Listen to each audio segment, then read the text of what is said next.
Ever had that resident who calls for the 5th time this week about the same issue, demanding immediate action while you're juggling 20 other priorities?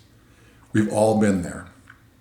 When emotions run high and patience runs low, finding that sweet spot between compassion and clear boundaries becomes your most valuable skill. Here's the thing about leading a community.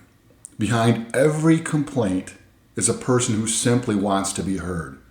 When residents approach you with concerns, acknowledge their feelings first. It's as simple as saying, "I understand why you're frustrated about the noise," or "I can see why that parking situation would concern you."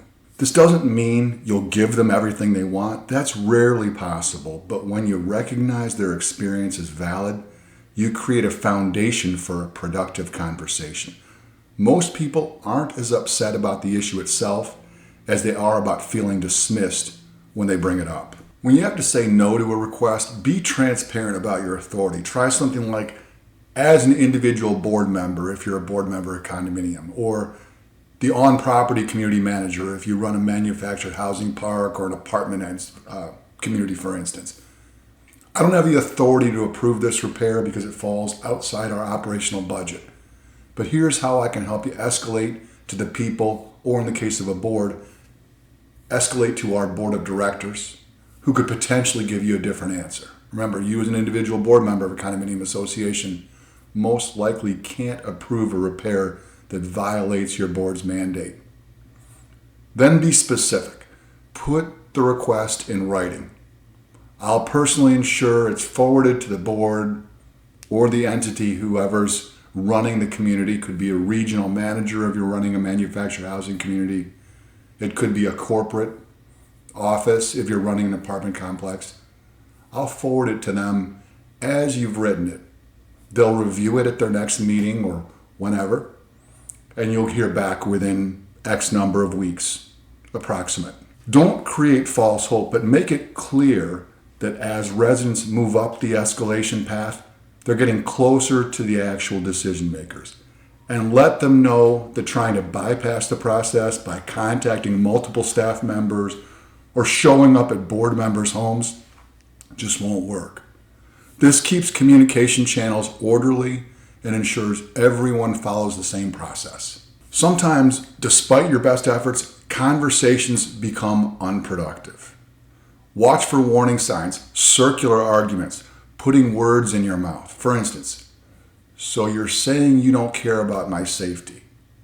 Or increasingly hostile communications in general. When this happens, it's time to firmly but respectfully close the matter. I've heard your concerns and provided our position. We won't be taking further action on this issue at this time. Any additional communications on this topic will be documented but may not receive a response. Setting boundaries isn't about being dismissive. It's about preventing toxic interactions that drain resources from the entire community. Your time and energy are limited, and you have a responsibility to all residents, not just the loudest voices. The next time you face a challenging resident interaction, remember this approach. Start with empathy, provide a clear escalation path, and know when to set boundaries.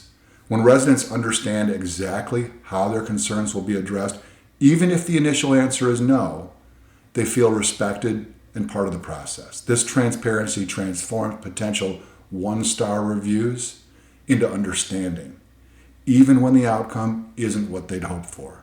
By balancing compassion with structured communication, you create a community where everyone feels heard while maintaining orderly operations.